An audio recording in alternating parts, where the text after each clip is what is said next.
ETF index mutual funds నేర్చుకుని stock మార్కెట్లో రాణించాలనుకుంటున్నారా? వెంటనే ఈ నెంబర్కి కాల్ చేయండి. నమస్కారం. కార్తీక పురాణం 27వ రోజు పారాయణలోకి వచ్చాం. జనక మహారాజుకి మహర్షి ఇట్లా తెలియజేస్తున్నారు. కార్తీక వ్రతాలలో కేదారేశ్వర వ్రతం పుణ్యప్రదమైంది. అయితే ఈ కేదారేశ్వర వ్రతం మనకి పారాయణలో చివరికి వస్తోంది, కానీ కేదారేశ్వర వ్రతాన్ని ముందు కాలాల్లోనే చేసేస్తారు. చాలామంది మొదటి సోమవారము, రెండో సోమవారము, పౌర్ణమి నాడు పౌర్ణమి వ్రతంలాగా కూడా చేసుకుంటారు. చివరి వరకు ఎందుకు చెప్తారంటే ఆఖరి రోజుల్లో విన్నా కూడా, 27వ రోజు విన్నా కూడా 28వ రోజైనా చేసుకుంటారని. ముందు నోములు ఉన్న వాళ్ళంతా చేసుకుంటారు. ఇప్పుడు కనుక ఏదో ఒక ఉద్దీపన కలుగుతుంది మనకి, ఇది చేసుకుందాము, ఏదైనా మంచిది చేసుకుందాము, కబుక్కుని పూజ చేసుకుందాము అని అనిపించే వాళ్ళ కోసమని ఇది చివరిలోకి చెప్తారనమాట.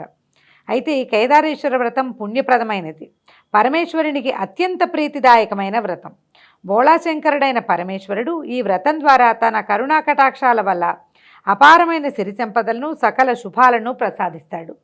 స్వామిని ఆరాధించి మనసులో గల కోరికలను ఆయనకి నివేదిస్తే తప్పక నెరవేరుతాయట. అయితే పార్వతీదేవి ఈ వ్రతాన్ని ఆచరించడం వల్లే శివుని శరీరంలో సగభాగాన్ని పొంది అర్ధనారీశ్వరి అయ్యిందట. అయితే తొలుత కాలంలో శివపార్వతులు అర్ధనారీశ్వర స్వరూపంలో మనకి ఎప్పుడూ కనపడలేదు, అంతకుముందు లేదట. ఈ లేకపోతే ఈ కథ కూడా చాలా వింతగా చెప్తారు. శివపార్వతులు ఇద్దరూ కైలాసంలో ఉన్నప్పుడు ఒకసారి ఏమైందట, కైలాసానికి వస్తే సురగరుడ కిన్నెర గణాలు, తుంబురు నారదులు, అంటే నారదుడు మరియు తుంబురుడు, యక్షగంధర్వాదులు, ప్రమథగణాలు అందరూ కలిసి వివాహం చేసుకుని శివపార్వతులు ఇద్దరూ కలిసి వస్తే వాళ్ళకి చాలా హారతులు ఇచ్చి, నీరాజనాలు ఇచ్చి స్వాగతం పలికారట. ఘృతాచి, తిలోత్తమ, ఊర్వశి, రంభ మొదలైనటువంటి అప్సరసలందరూ కూడా చూడచక్కగా నాట్యం చేశారు. నారద తుంబురాదులు అపూర్వమైన గానంతో పరమేశ్వరిని కీర్తించారు. ఇక్కడ పార్వతీదేవి అప్పుడే వివాహం చేసుకొచ్చిందంటే బాలికగానే ఉంది, కన్య, కొత్తగా వివాహమైన అమ్మాయి. ఆమె చూస్తుంది తన భర్తకి వీళ్ళంతా ఎట్లా నైరాజనాలు పలుకుతున్నారు. సాధారణంగా భర్తలకి గౌరవాలు జరిగితే పక్కనున్న భార్యలకు కూడా ఎంతో కొంత లభిస్తాయి. అయితే అక్కడికి చేరుకున్న వారిలో ఏ ఒక్కరూ పార్వతీదేవికి నమస్కారం చేయలేదట. ఎవ్వరూ పార్వతీదేవికి నమస్కారం చేయలే. అందరూ పరమేశ్వరునే ప్రార్థిస్తున్నారు, ఆయనకే నీరాజనాలు. ఆయనతో పాటు ఆమె పక్కనుంది కాబట్టి ఆమె కూడా కొంచెం హారతులు అందుతున్నాయి అన్నమాట. అందులో ఈ ప్రమథగణాలు చాలా చిత్రంగా నాట్యాలు అవి చేస్తారు. స్వామికి నాట్యం అంటే ఇష్టం. పరమేశ్వరుడికి నాట్యహారతులు అవి ఇవ్వటం కూడా చాలా విశేషమైన సేవగా చెప్తారు. వచ్చిన అప్సరసలందరూ నాట్యాలు చేశారు, తుంబురు నారదులు గానం చేశారు. భృంగిరిట్టుడని ఒక ప్రమథగణాల్లో ఒకడు, నంది, శృంగి, భృంగి ఇలా పేర్లు చెప్తారు. ఈ భృంగి అపూర్వమైన రీతిలో నాట్యం చేశాడట. ఆ నాట్యం చేసేటప్పుడు ఆ హారతిస్తూ స్వామి చుట్టూతానే, శివుడి పరమేశ్వరుడి చుట్టూతానే హారతిస్తూ తిరిగాడట. తిరిగేసరికల్లా ఉన్న వాళ్ళంతా ఆనంద పరవశులైపోయారు. అది నీరాజనపు వెలుగులో పరమేశ్వరుడి మహాద్భుత దైవ సౌందర్యాన్ని చూస్తూ మైమరచిపోయారు అందరూ. అయితే పార్వతీదేవి తనని వదిలి ఈయన ఒక్కడికే హారతిస్తున్నారు అనే సంగతి అప్పుడు స్పష్టంగా తెలుసుకుందట. అంతకుముందు ఇద్దరు పక్కపక్కన ఉన్నప్పుడు హారతిస్తుంటే తను కూడా ఉన్నాననుకుంది. ఎప్పుడైతే ఈ భృంగి కేవలము పరమేశ్వరుడి చుట్టూ తానే నీరాజనాన్ని సమర్పిస్తూ తిరుగుతూ ఉండేసరికల్లా ఆమెకు తెలిసింది. అయితే అక్కడ ఉన్న వాళ్ళంతా ఆనంద పరవశులయ్యారు. పరమేశ్వరుడు లేచి వచ్చి నాట్యం చేసి మోకరించి ఉన్నటువంటి భృంగిని ప్రత్యేకంగా వెన్నుతట్టి మరీ మెచ్చుకున్నాడట. మెచ్చుకుంటే మొత్తం ఉన్న సమూహం అంతా కూడా, ప్రమథగణాలు, దైవగణాలు అందరూ కూడా నిలబడి ఉన్న పరమేశ్వరుడికి సాష్టాంగంగా ప్రణామాలు చేశారు, నమస్కారాలు చేశారు. పార్వతీదేవి వెనకాలుండిపోయింది, పరమేశ్వరుడు ముందుకు వెళ్ళాడు. ఆయన ఒకడికే వాళ్ళందరూ నమస్కరించారు. తనని ఒక్కదానిని వెలివేసినట్టుగా వదిలిపెట్టేయటం, అంతా శివుడి చుట్టూ తానే చేరటము పార్వతీదేవి మనసుకి చాలా కష్టం కలిగించిందట. ఏమిటి, ఈయన ఒక్కడికే దండం పెట్టినారు, నేను ఈయన భార్యని కదా అనిపించింది అనమాట. ఇది మనకు సహజంగా, లోకసహజంగా ఉండేది. ఇది దైవ సంబంధమైన వ్యవహారంగా ఎందుకు చెప్తున్నారంటే మనం ఎట్లా చేయకూడదో చెప్పడం కోసం అన్నమాట ఇది. అయితే ఇది అసలు దీనికి అంతటికి కారణం ఏమిటి? వీళ్ళు అప్పుడు పరమేశ్వరుని ఏకాంతంలో ఆవిడ అడిగిందట, స్వామి అందరూ నిన్ను నమస్కరిస్తారు, నేను కూడా నీకు నమస్కరిస్తాను, కానీ నన్నెందుకు వీళ్ళు వదిలిపెట్టేశారు, నాకెందుకు నమస్కారాలు నీలాగా ఎందుకు లభించలేదు అని అడిగితే, పరమార్థాన్ని ఆశించే భక్తులకు నీ వల్ల ఏమీ ప్రయోజనం లేదని ఆ విధంగా చేశారు. వీళ్ళంతా ముక్తిని కోరుకునేవాళ్ళు, శివ సాయుధ్యమే కావాలి వాళ్ళకి, అందుకని శివుణ్ణే ప్రార్థిస్తారు. నీ వల్ల వాళ్ళకి వనగూడే ప్రయోజనం ఏమీ లేదు, అంచేత నీకు నమస్కరించట్లేదు, నువ్వు నా భార్యగానే నమస్కరించబడ్డావు కానీ నీకుగా నమస్కారాలు లభించవు అనగానే ఆమె చాలా ఖిన్నురాలైపోయిందట పార్వతి. ఇంత తపస్సు చేసి తల్లి తండ్రిని కాదని గారాల బిడ్డని హిమవంతుడికి నేను అక్కడే ఉండకుండా వీరిని వివాహం చేసుకున్నాను. అపర్ణ ఆఖరికి ఆకులలమలు కూడా తినకుండా ఒట్టిగా వాయుభక్షణ చేసి ఈయన కోసం తపస్సు చేసి నేను ఈయన సాధిస్తే నాకే గొప్పతనము లేకుండా కేవలం భగవంతుడికి మాత్రమే గొప్ప, నేను ఆయన్ని చేరుకున్న నాకెందుకు ఈ గొప్ప లభించలేదు అని ఆవిడ చాలా ఆలోచించిందట. పైగా పరమేశ్వరుడు కూడా ఇల్లాలనైనా ఆలోచించకుండా తన అయోగ్యతను తెలియచేసేశాడు. నీకు యోగ్యత లేదు నమస్కారానికి అన్న వాక్యము ఆమెను చాలా కష్టపెట్టిందట. ఆవిడ ఏం చేసిందట, ఏ విధంగా అయినా ఈ దుస్థితిని తగ్గించుకోవాలి, పోగొట్టుకోవాలి. నాతో పాటు ఉన్న పక్కవాడికి నమస్కారం చేసి నాకు నమస్కారం చేయకపోతే లోపల ఎలా ఉంటుంది కష్టం. ఈ కష్టాన్ని తొలగించుకోవాలని ఆవిడ తపస్సు చేయటం ప్రారంభించింది. ఎంతకాలమో ఒంటరిగా తపస్సు చేసినట్ట వివాహమైన తర్వాతే. అప్పుడు కొంతకాలం గడిచాక సిద్ధుడి రూపంలో పరమేశ్వరుడు ఆ ప్రాంతానికి వచ్చేట. కోరిక పట్ల వ్యామోహంతో ఏకాగ్రతను సాధించలేకుండా నువ్వు ఎంతకాలం తపస్సు చేసినా ఏమీ ప్రయోజనాన్ని పొందలేవు. ఇది ప్రధానమైన పాయింట్ అండి. ఈ కథలో పార్వతీదేవి కూడా పరమేశ్వరుని వివాహం చేసుకోవాలి అన్న ఒక్క తలంపుతోటి తపస్సు చేసింది మొదట. ఆవిడ కన్యగా ఉన్నప్పుడు, అవివాహితగా ఉన్నప్పుడు ఆమె కోరిక తీరింది.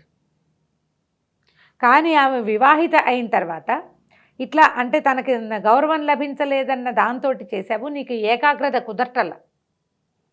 అప్పుడు ఆవిడ ఏకాగ్రత ఎవరి మీద ఉంది? మొదట శివుడి మీద ఉంది. భగవంతుని మీద ఏకాగ్రత ఉండటం వల్ల నీకు మొదటిసారి తపస్సు కుదిరింది.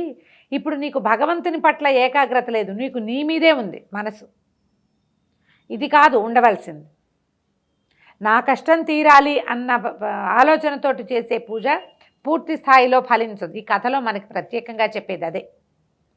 నాకు అది కావాలి, నాకు ఇది కావాలి, నాకు ఇది జరగాలి, నాకు ఈ కష్టం తీరాలి, నాకు అది అయిపోవాలి అన్న తలంపుతో ఉన్నవాడికి భగవంతుని పట్ల ఏకాగ్రత కుదరదు. నాకు ఏదవ్వాలో అది చెయ్యి, నన్ను ఏం చేస్తావో అంతా నీ చేతిలో ఉంది, నువ్వే నాకు కావాలని తపస్సు చేస్తేనే, నువ్వే నాకు కావాలని పూజిస్తేనే భగవంతుడు మన యందు ప్రవర్తిస్తాడు. మన కష్టం భగవంతుడి కష్టం అవుతుంది. ఆయనే తీర్చుకుంటాడు. ఎవరికి ఆకలిస్తే వాళ్ళు తింటారు, ఎవరికి నొప్పొస్తే వాళ్ళు మందేసుకుంటారు. భగవంతుడు కూడా అంతే. మనకి భగవంతుడికి అభేదం కావాలి. పూజలో కానీ తపస్సులో కానీ కార్తీక మాసం కథల్లో చెప్తాం, పురాణాల్లో బోలెడన్ని మాటలు చెప్పుకుంటాం.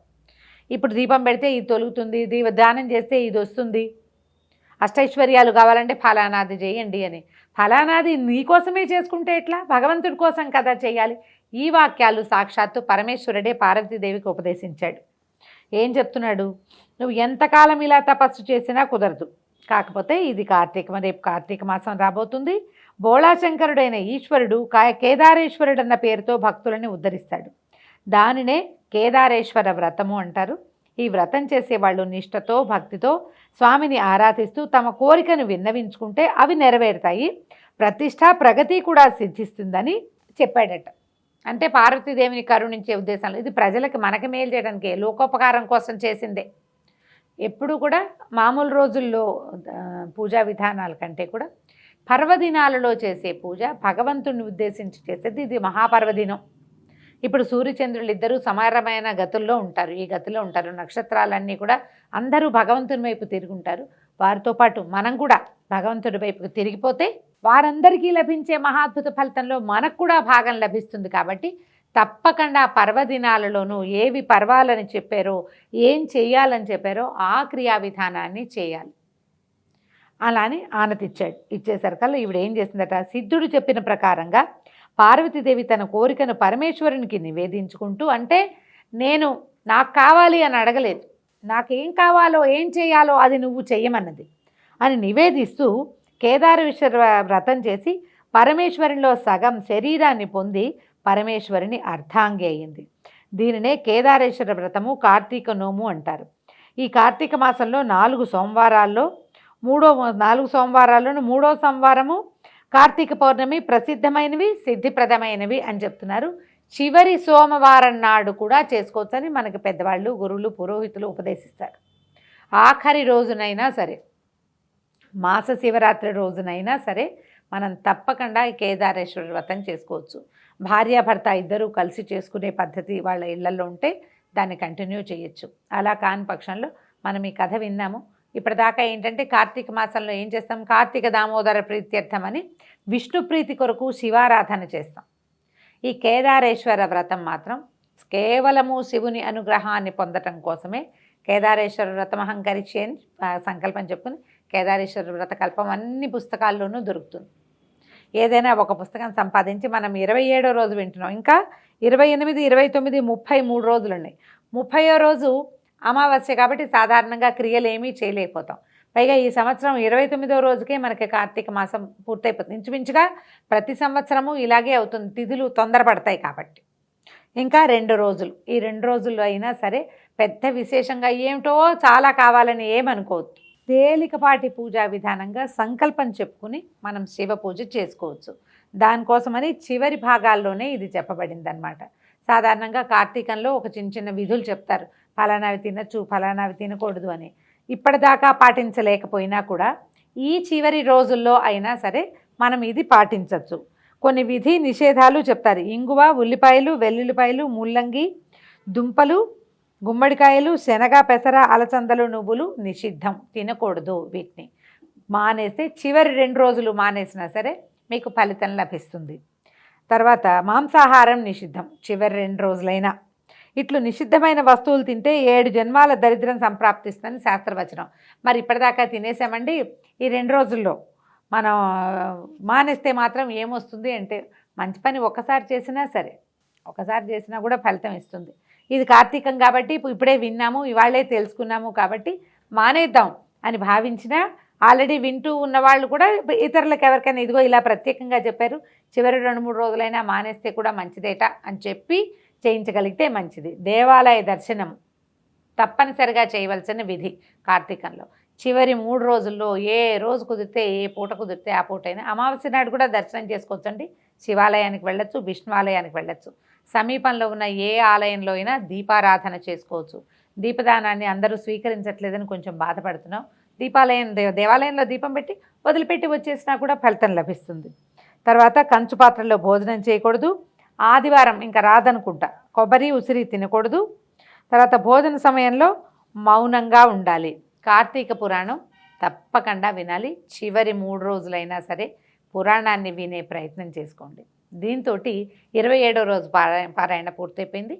రేపు ఉదయం 28వ రోజు పారాయణలో మళ్ళీ కలుసుకుందాం. నమస్కారం.